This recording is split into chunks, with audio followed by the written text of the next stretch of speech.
Pupunta tayo ngayon sa Kumamoto Castle. Yung nakikita nyo sa likod namin, yan yun. Makakalapit din tayo dyan maya-maya. And in this video, pag-uusapan din natin kung bakit dapat wala tayong pake sa sasabihin ng iba. Wala siya. Tumangulang ako guys pero di ko naintindihan. Para makarating kami sa Kumamoto, sumakay kami ng ferry kasi may kalayuan ito mula sa amin sa Minamishimabara. Ito din kasi yung pinakamabilis na way. Bakit ko ba ito sinasabi? Ewan sa'yo. Hindi ko naman alam kung may pake ka. Babe, do you even care? Ako, may pake ako kaya ginagawa ko tong video na to. Totoo yan. Pag-usapan natin kung bakit ba tayo nag-aalala sa iniisip ng ibang tao. Di ba minsan nasasabi natin na wala akong pakialam sa sasabihin ng iba. Pero ang totoo, we should care. Halimbawa ako, mahalaga sa akin ang opinion ng viewers dahil makaka-apekto ito sa growth ng YouTube channel ko. We need to care. Mahalaga kung anong tingin ng boss mo o mga katrabaho mo sa'yo dahil pwedeng maka-apekto sa career mo. Pero guys, hindi lahat ng sinasabi ng iba ay dapat pakinggan. May mga opinion na kailangan nating matutunang bitawan. Tama. Nakarating na kami sa Kumamoto at ang una naming pinuntahan is Mount Aso Nakadaki Crater. Active volcano ito sa Japan guys na pwedeng puntahan kapag safe ang kondisyon kagaya ngayon. Gustong-gusto naming makita yung crater kaso medyo foggy. Mahamog masyado nung nagpunta kami kaya inaabangan namin na mawala yung fog kahit saglit to say hi sa crater. Hello! Habang nag-aantay tayo, gusto ko lang sabihin na may mga opinion na galing sa pagmamahal. Guys, sa tingin ko magpapakita na yung crater.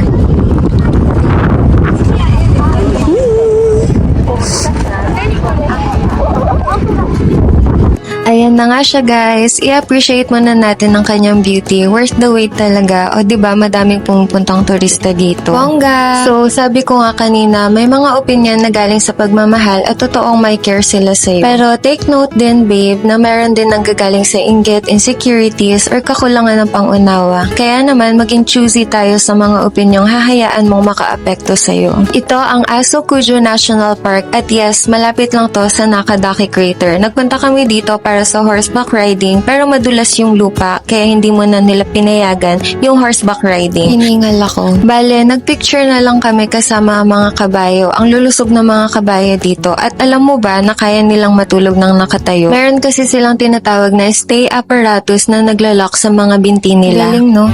Kailangan natin matutong i-lock out ang mga paninira at walang magandang intensyon at i-unlock yung mga boses o payo na helpful sa'yo. Totoo yan. Hindi namin in-expect na may monkey show kaming mapapanood sa gitna ng volcanic park sa Japan. Panoorin natin sila guys. Gusto ko rin kasi na makita nyo kung gaano sila ka-cute at kung gaano ka-amazing yung performance nila. 4歳の女の子のお猿さんです。お清のお猿さんはオープくんと言います。たったりのお猿さんです。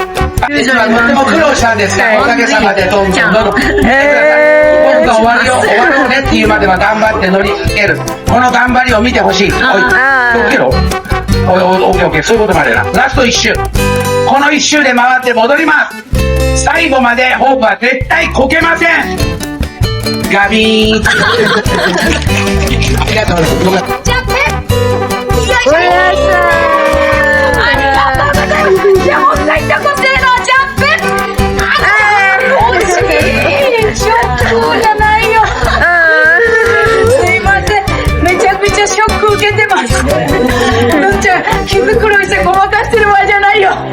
すいません、誰よりもね、失敗嫌いなお猿さんなんで、ちょっともう一回やらせてください。そう、いいよ。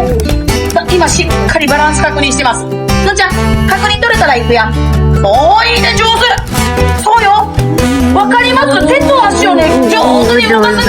そうよ。なんか拾ってる場合じゃない。しかもダメだ。そう、いいじゃん。調子ができた。じゃあ、のんちゃん大サービス、ぐるっと回ってみて。U ターンして真ん中までちょっと長めに行ってみよう。そう。さあ、浜野に坂道登りチャレンジ。上まで頑張る。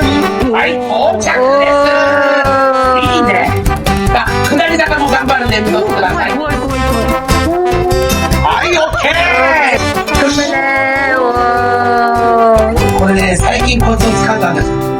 難しいです。バランス取るの非常に難しいけど、結構ね、乗れるようになるとね、どんどん歩きますよ。これ大変なんですよ。すごい頑張りだ。はい、いう感じです。そう。これ見てもらいますね。はい、オッケー。はい、頑張りました。ホーム軍も玉乗り頑張りました。さんどうもありがとうございます。 Ayan, nag-enjoy ba kayo guys? Sana na-enjoy nyo din. Pumunta na kami sa hotel pagkatapos ng show kasi kailangan na din magpahinga. Bukas, ang pupuntahan naman natin ay ang Kumamoto Castle at kung ano pang madaanan namin dun. Another well-spent day. Bongga! Pati yung bed, ine-enjoy ko kasi ang lakas makayayamanin. Sana everyday mayaman tayo. Parang ang sarap magpahinga kasi malinis, malambot at sobrang comfortable. Baka hindi mo nagawin yung gusto mo dahil takot ka sa sasabihin ng iba. Baka yung pangarap mong career ay manatiling plano na lang dahil mas malakas ang takot mo sa opinion ng iba.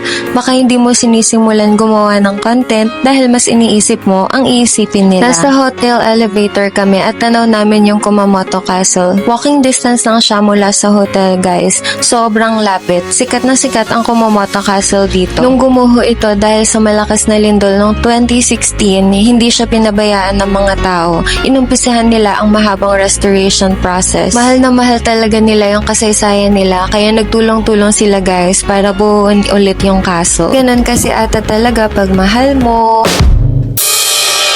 Matagal-tagal din kami naglibot kaya nagutom kami and it's time for mochi. Pinanood din namin kung paano nila gawin yung mochi. Kahit saan ka mapadpad sa Japan, may makikita at makikita kang mochi kahit saang sulok. Perfect na snack habang nagagala. Totoo yan. Lumakas yung ulan kaya pinatila na lang din muna namin.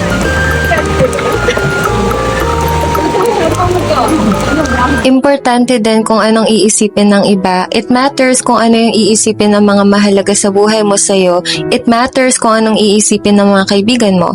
It matters. Maging mapili ka lang. Pero babe, alam mo ba kung ano ang pinakamahalaga?